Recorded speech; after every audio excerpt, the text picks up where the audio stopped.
Now, the Independent Police Investigative Directorate has arrested 6 police officers in Boksburg today.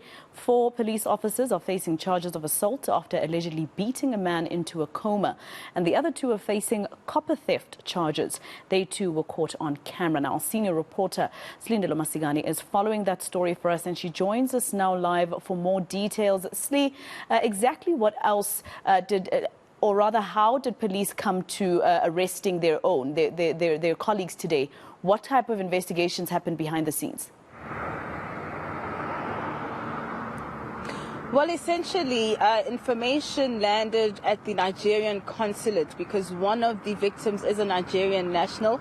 That is the man who was beaten into a coma for 9 days. In fact, he was in a coma for 9 days after the assault by 4 of the 6 police officers from Boksburg North.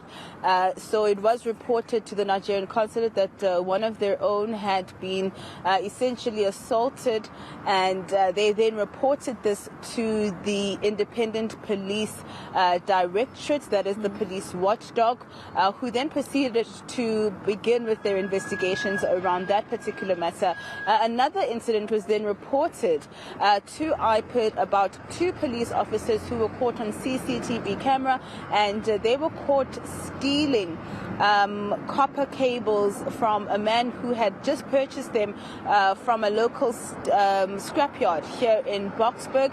And so following some weeks of investigations, both these incidents took place earlier in January. Following some of those investigations, IPID then believed that they had enough information to be able to effect those arrests, which took place at around 10 a.m. this morning at the Boksburg North Police Station. Some very dramatic scenes with TRT units as well as a heavy security police presence that was going to escort these 6 police officers here to the Boksburg police station, which is about a 5-minute drive from the other police station. So what we understand is that at this point they are being booked in, they're being charged, and essentially will be spending the night in jail until their first appearance in court, where of course we are expecting that they would be applying for bail. We know that they're facing various charges from defeating the ends of justice, assault, GBH, as well as copper cable theft as well. All right, Sli, so as they were being arrested, were they surprised? How were their demeanors as their colleagues were putting them, cuffing them up? I mean, you could tell it's shocking for anyone to see people who are tasked with upholding the law, who we expect to be the protectors of society, being the ones being hauled out of their own police station in handcuffs. I think for their colleagues it was quite shocking. Many of them were in tears, essentially.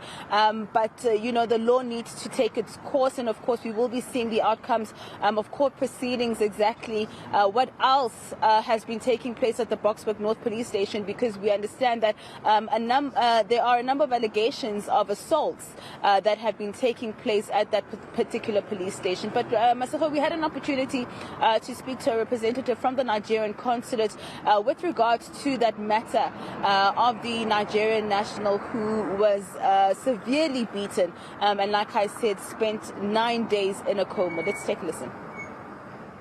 2 weeks ago, 9th January 2023, a Nigerian was assaulted in Boksburg by 4 policemen. We received this at the consulate, and immediately the CG, Honorable Andrew NED, was here 2 weeks ago to pay the victim a visit because he was assaulted, he was thoroughly beaten, even when he complained of having kidney issues. He fell into coma and was in coma for 9 days. So when he came out of coma, the CG was here to visit him, and we opened the case with IPID. And the consulate has followed up this case up till this moment.